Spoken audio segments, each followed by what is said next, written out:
Everybody, this is Rajneesh and I am in class 12 right now. So today's topic gonna be very different and interesting as well. So today's topic is how I made my summer vacation as productive. So I do nothing but still I do.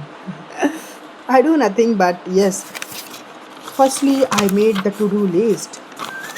You have to make the to-do list first. See, I write all the topics what I have to done. So firstly I mentioned the to-do list: chemistry, physics, maths, English. So this is not possible to me, at least now, that I'm not able to record all the things, all each and everything.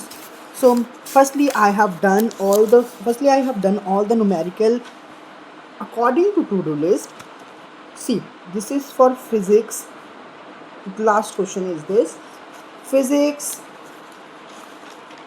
physics,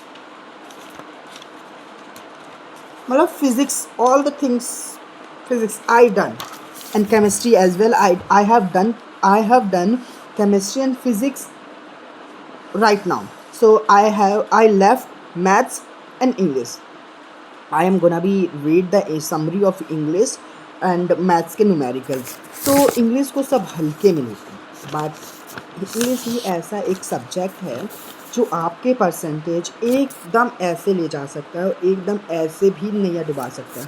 सो हम सब सोचते हैं last में इसकी summary at both times हम summary पढ़ लेंगे, इसमें आएगा ही क्या. मोस्ट इम्पॉर्टेंटली आपको हाँ, समरी पढ़ना not a bad thing, but yes, अगर आपको आंसर ही फ्रेम करना नहीं आएगा, अगर आपको ये लाइटिंग बहुत ही ज़्यादा गंदी आ रही है.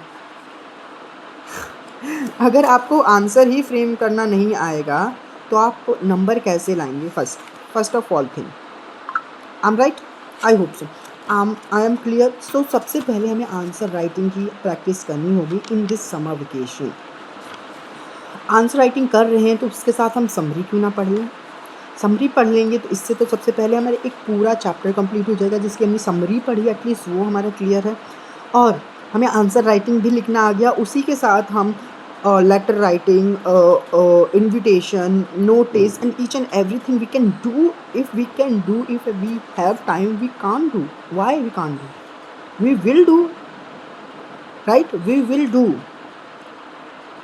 और I would like to say that please इस समर वेकेशन में एटलीस्ट अपने दो चैप्टर कंप्लीट कर लो. नेक्स्ट, अगर अभी 1-2 हो रखा है तो 3-4 एक्स्ट्रा कर लो, मतलब 2 चैप्टर्स एक्स्ट्रा कर लो. क्योंकि जब आगे मैम पढ़ाएंगी, टीचर्स पढ़ाएंगे, तो उन पर तो आपका पहले इंप्रेशन अच्छा जाएगा कि आप हर सवाल के आंसर दे रहे हो, और आपका कॉन्फिडेंस यहाँ से सीधा यहाँ आएगा, कॉन्फिडेंस बूस्ट होगा. सो एटलीस्ट 2-2 चैप्टर तो अपने कर ही लो. और यस, हॉलीडे होमवर्क कर लो. और अगर नहीं, ये नहीं कि आपने टू डू लिस्ट बना लिया तो पूरे दिन उसी में बैठना है. नो, अगर आपको खेलने जाना है, you can go and play, at least go outside and play. Physical activity is important, but you have to study. ये नहीं कि हाँ हम खेल में हम कभी कर लेंगे, नहीं, एटलीस्ट पढ़ाई तो करो.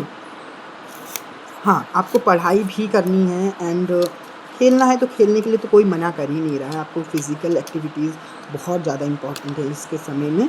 तो या आपको फिज़िकल एक्टिविटी पे भी ध्यान देना है, अपना पढ़ाई का कंप्लीट करना है, हॉलीडे होमवर्क कंप्लीट करना है.